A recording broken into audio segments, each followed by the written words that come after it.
issues, and that is knowing the organizational objectives, which may be short, medium, or long range. Is also expected to look into the future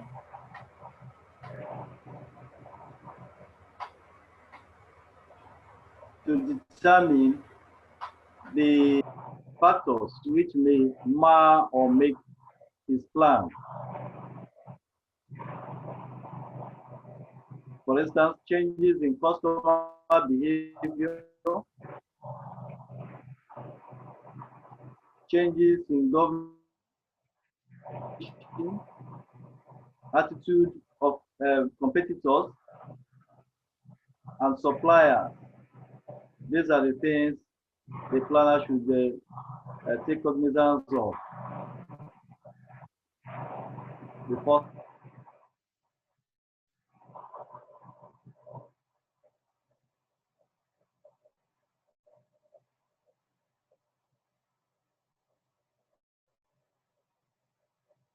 plan and the future outlook to achieving the objectives. What remains is to identify the specific objective and the detailed goals that are required to achieve the bigger goal. And it's also important to create a flexible structure.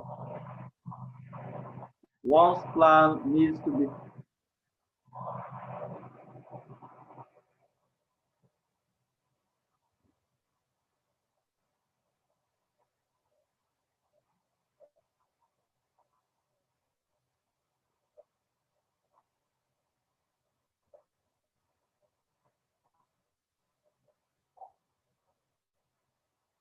Hello, please.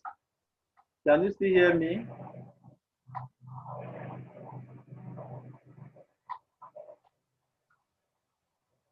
Can you still hear me? Yes, sir. All right. Okay. Okay, the last is that the plan needs to be flexible because there is no guarantee that every plan you make will go according to the way it was planned. So you have to create room for possible changes. That is the meaning of being flexible. Nothing is cast on stone. So you have to anticipate that things may go wrong, and if it goes wrong, there should be a room. Hello, Or there should be an avenue. hello, sir. Hello, hello. I can hear you. I don't know. What did you say? I said we can't see. I can't see your screen. I don't know if it's from my end. Yes, we can see the screen again. You can see the screen. Yes, sir. Yes, sir.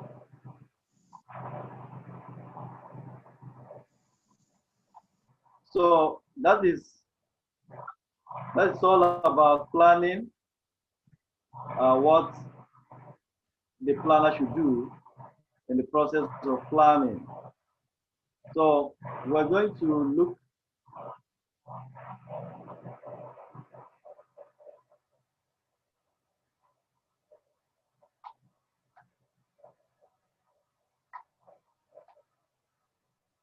look at organizing, and this is about using the plan to bring together the physical, financial, and other available resources and use them to achieve the organizational goal.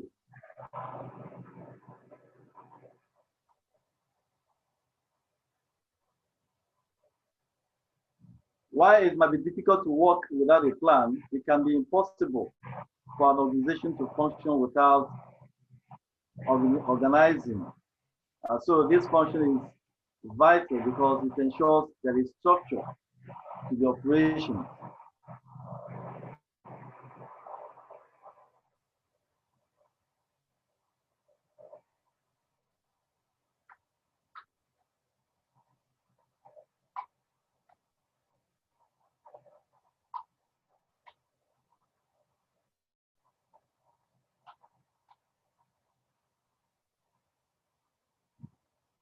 Are you still finding it difficult seeing the slides?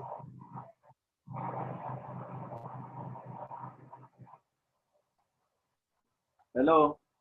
No, sir. You can see, sir. Okay. Okay, I want to find out something. Okay. How about now? Can you still see it?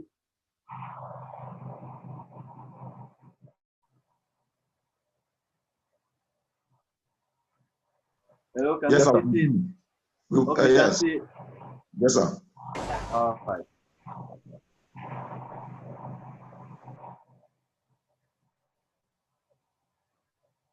So organizing is actually the process which concerns using the plan to bring together the resources available and then using them to achieve the organizational goal. For instance, if your task as a manager is to increase sales,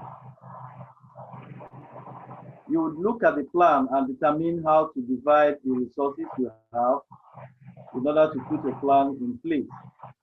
And it can be about arranging the finances, ensuring the right equipment is used, and appointing the personnel to the specific task. And in terms of finances, organizing can guarantee that you don't waste money on functions that don't provide the right result. And it also ensures that you don't organize the right, that if you don't organize the right persons to do the right jobs, you might eventually damage productivity. For example,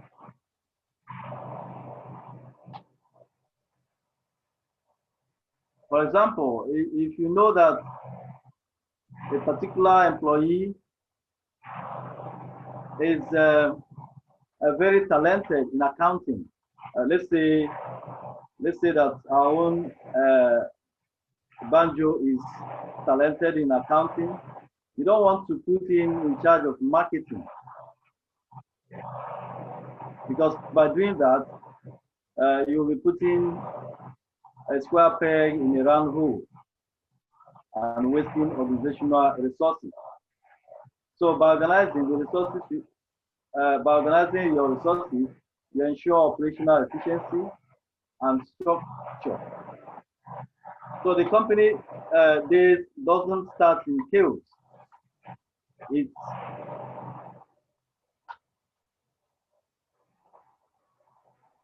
hello. I don't know the noise I'm hearing from the background. I want to confirm if you can still hear me clearly. Yes, sir. We can hear you clearly, but the noise is there, but we can hear you. All right. Okay. That's fine. So, like I said, by organizing the resources, you're actually ensuring operational efficiency and structure,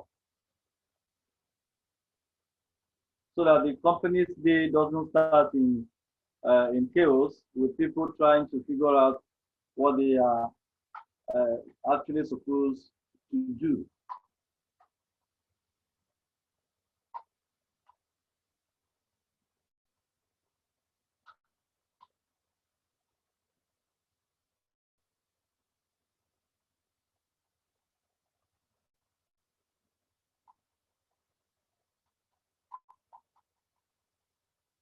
In some texts, you can find that staffing is a function separate from organizing. However, some scholars do not agree or do not share that view that staffing is a separate function.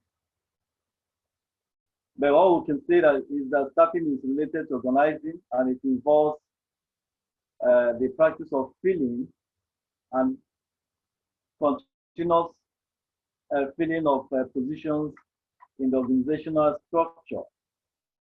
So it can be done by determining the positions to be filled, that is determining vacancies, identifying the requirements of manpower, how many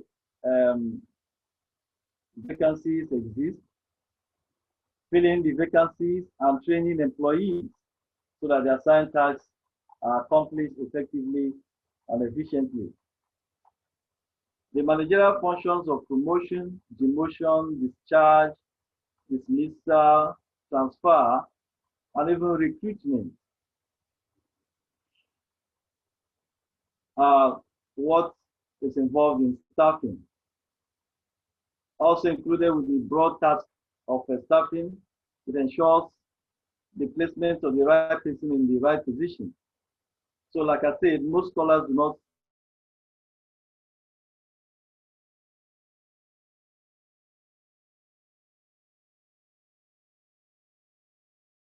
see staffing as a separate function, organizing a position of tasks and therefore to the task.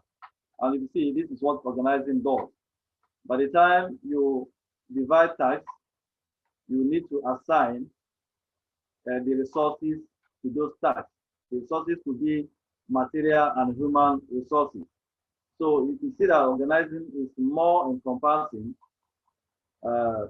more detailed, and it involves the staffing. So it's just like the argument as it relates to planning and decision making. While some scholars separate decision making from planning, most argue that in planning, you are actually taking decisions. So there's no need taking away decision making as a separate function. So this is what actually plays out here too, that staffing is incorporated in organizing function. But there is no penalty if one decides to separate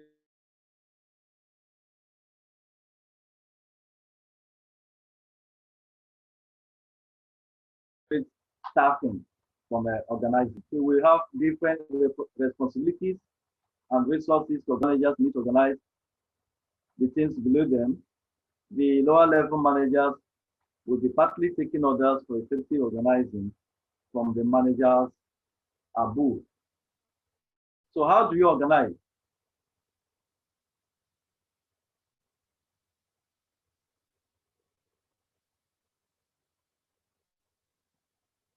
How do you organize?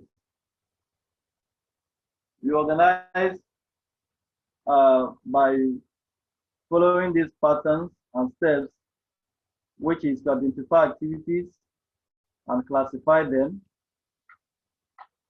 align the duties and resources.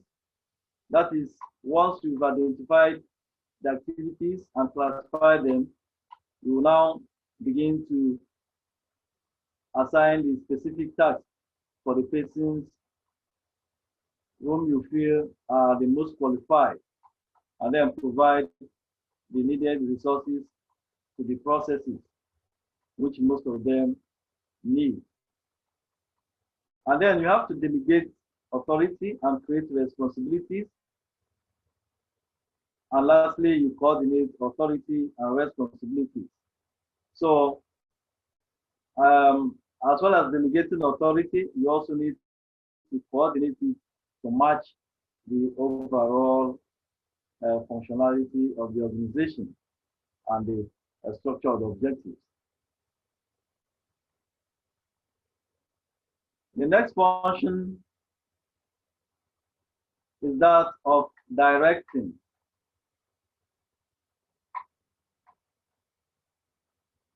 And this is the third function, and sometimes it also refers to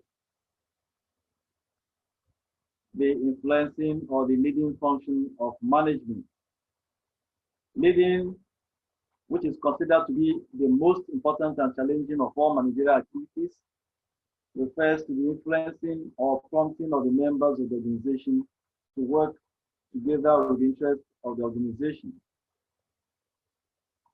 Directing involves motivation, communication, and inspiration from the manager to his or her personnel.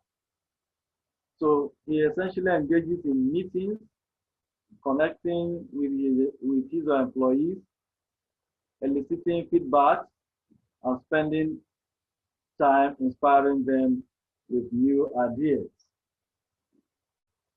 So the manager's role is not just about identifying what is to be done, which is planning, or ensuring the workforce has the right resources in the right places, which describes organizing.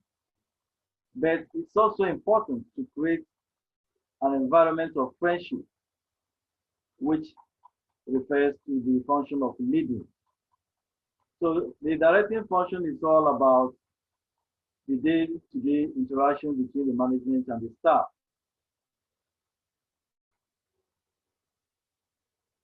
So basically, the directing function, the communication, motivation, and coordination are all elements of this leading processor system. So how does a manager direct? He could do any of these activities or all of these activities.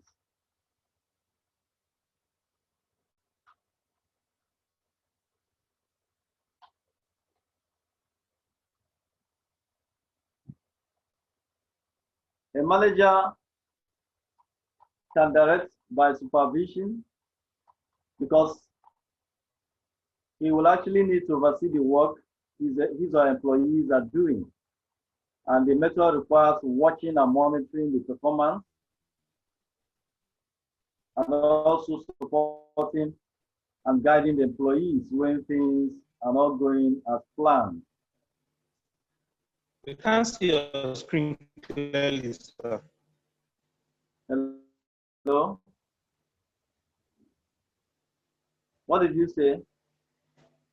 Sorry, sir. Can you zoom it in a little bit? We can't see the screen. It's blurred. It's blurred. I think How it's about better. now? It's better now. Okay. All right. Is that how it has been all this while? No, sir. No, sir. Okay. Okay, sorry about that. Okay, so the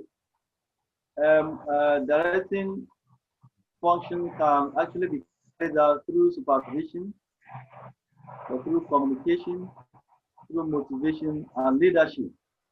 These are the ways the manager can direct his employees. By supervision, he will need to oversee the work his or employees are doing. He can do this by watching and monitoring the performance, and also by supporting and guiding when things are not going as planned. So he doesn't just issue directives and then sit back. He has to guide them, support them, and also move around to see how things are going, to know if it's going according to plan. He could also use evaluation reports, examining the quality of work, and then also be present during certain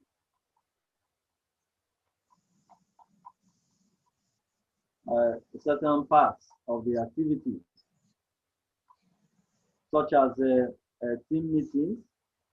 This also emphasizes the manager and the employee jointly participating in meetings, deciding on what to do.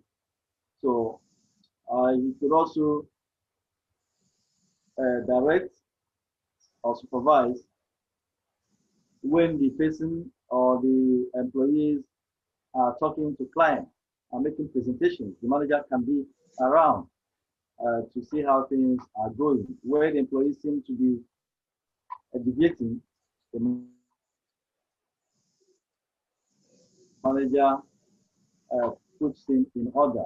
And in terms of support, the manager can discuss the work and how it's moving along.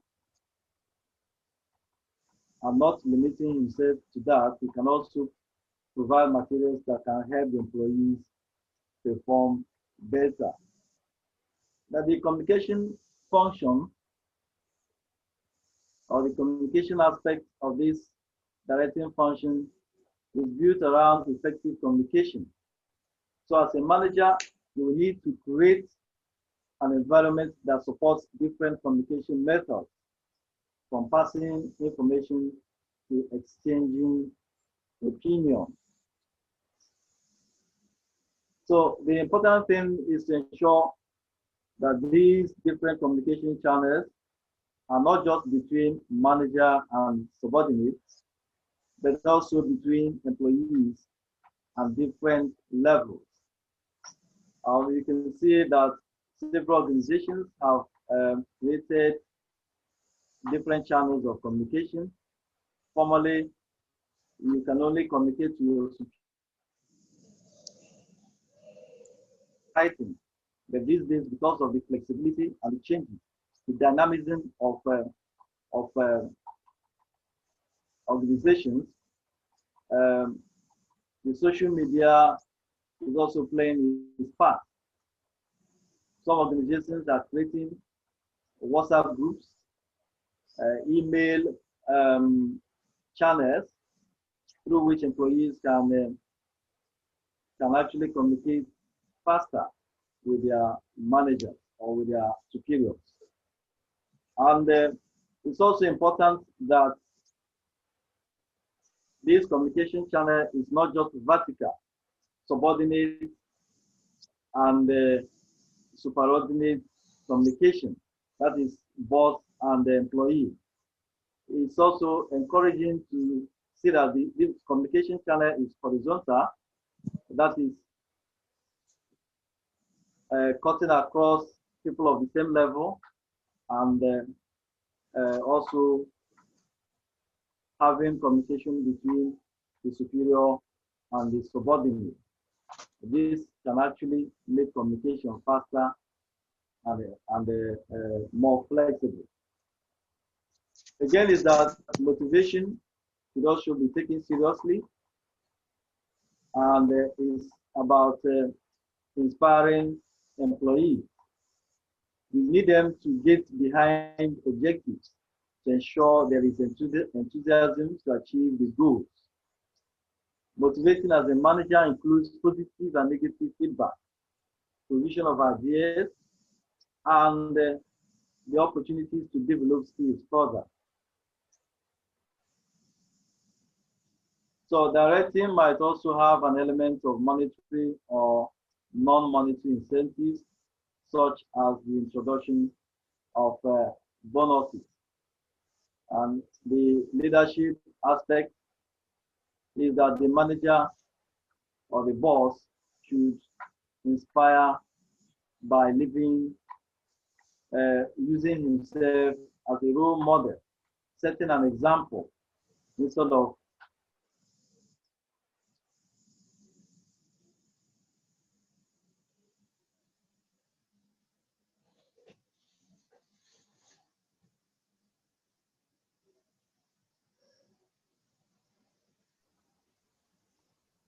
okay.